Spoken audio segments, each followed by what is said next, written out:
Hello friend, स्वागत है आपका एक बार फिर से मेरे यूट्यूब चैनल कहानियों का सफ़र में। आज मैं आपके लिए एक नई कहानी लेकर आई हूँ, लेकिन उससे पहले अगर आपने मेरे चैनल को अभी तक सब्सक्राइब नहीं किया है तो प्लीज़ मेरे चैनल को सब्सक्राइब कीजिए और आगे शेयर करें और साथ ही बेल बटन को प्रेस करें ताकि मेरी आने वाली कहानी आप तक आसानी से पहुँच सके। तो चलिए फ्रेंड्स, शुरू करते हैं हम आज की नई कहानी। एक बार एक गांव में एक साधु रहता था। वह सारा दिन राम राम जपता रहता और ढोलकी बजाकर कीर्तन करता रहता। उसकी कुटिया के पास जिस व्यक्ति का घर था वह उससे बहुत परेशान था।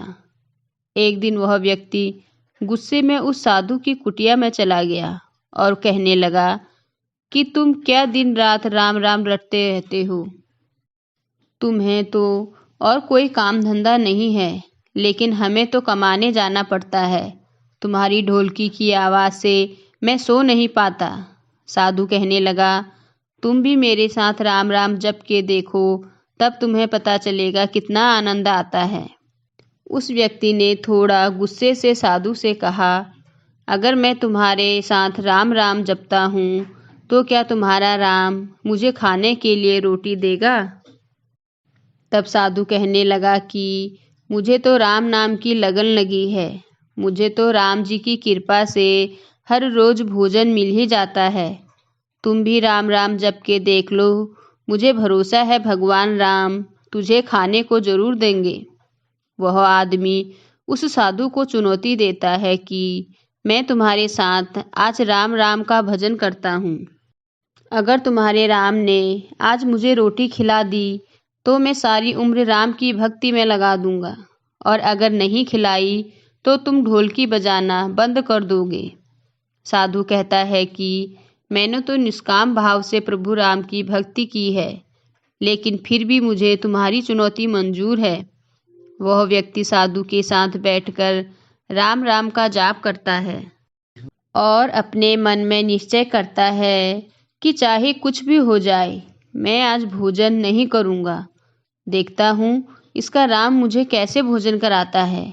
वह राम राम का भजन करने के बाद सोचता है कि अगर मैं घर जाता हूँ तो मेरी माँ और बीबी मुझे खाने को कहेंगे और उनके कहने पर मुझे रोटी खानी पड़ सकती है। लेकिन मुझे साधु को चुनौती में हराना है, इसलिए वह घर जाने की बजाय गांव के पास के जंगल में चला जाता है। वह जंगल में एक पेड़ पर चढ़कर बैठ जाता है और सोचता है कि मैं आज सारा दिन इस पेड़ में ही बैठा रहूँगा, यहाँ से उतरूँगा ही नहीं, अन्न का दाना भी नहीं खाऊंगा। इस तरह मैं साधु को हरा दूंगा और उसका ढोलकी बजाना बंद हो जाएगा। कुछ देर बाद उस जंगल से एक बंजारों की टोली गुजरती है। उन्हें भूख लगी होती है तो बंजारों का सरदार कहता है कि आग जलाकर यहीं पर खाना बना लो। अब खाना खाकर ही आगे बढ़ेंगे। कुछ देर बाद खाना बनकर तैयार हो जाता है। बंजारे खाना खाने ही वाले होते हैं कि इतने देर में बंजारों को सूचना मिलती है कि पीछे से डाकू आ रहे हैं। तो बंजारों का सरदार कहता है कि हमें यहाँ से चले जाना चाहिए। डाकू हमारा सब कुछ लूट सकते हैं। वे बंजारे खाना वहीं पर छोड़कर चले जाते हैं। वह आदमी पेड़ पर चढ़ा यह सब कुछ देख रहा था। कुछ समय बाद डाकू वहां पहुंच जाते हैं।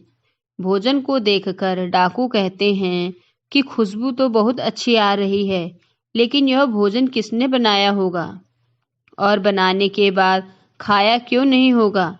कहीं किसी की चाल तो नहीं हमें फंसाने की? हो सकता है इस भोजन में जहर हो। उसी समय डाकुओं के सरदार की नज़र उस व्यक्ति पर पड़ी। डाकुओं का सरदार उसे नीचे आने का आदेश देता है। डाकू उस व्यक्ति से पूछता है, हमें मारने के लिए क्या भोजन तुमने बनाया है? वह बेचारा मिन्नतें करता रहता है कि मैंने यह भोजन नहीं बनाया और इसमें जहर नहीं है। यह भोजन बंजारों ने बनाया है, जो कि आपके आने की खबर सुनकर यहाँ से भाग गए हैं। लेकिन डाकुओं के आगे उसकी एक नहीं चलती।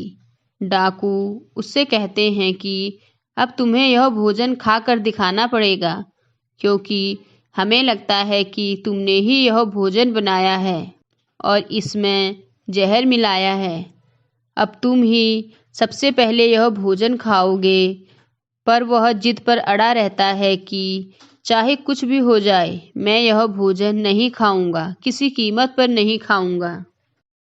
डाकुओं का शक और गहरा हो जाता है और वो सोचने लगते हैं कि अब तो पक्का इस व्यक्ति ने इस खाने में जहर मिलाया होगा, तभी ये खाने के लिए मना कर रहा है। अब उन डाकुओं ने बंदूक की नोक उसके सिर पर रखकर कहने लगे कि तुझे यह भोजन खाना ही पड़ेगा, नहीं तो तुझे ये बंदूक की गोली खानी पड़ेगी। अब वह व्यक्ति डाकुओं के डर से भोजन कर रहा था और साथ ही उस साधु की बात को याद कर रहा था। और साधु की बात को याद करते करते उसकी आंखों से आंसू बह रहे थे। उसने कहा था कि मेरा निश्चय है कि राम नाम जप लेगा तो राम तुझे भोजन भी देंगे। उसके भोजन करने के बाद डाकुओं ने उसे छोड़ दिया।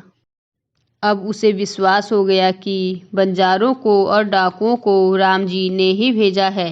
वह सीधा साधु की कुटिया में चला गया और जाकर उनके चरणों में प्रणाम किया और उन्हें सारा वृतांत सुनाया। अब उस साधु से भी ज़्यादा उसे राम नाम की लगन लग गई। उसने अपना पूरा जीवन राम जी को समर्पित कर दिया।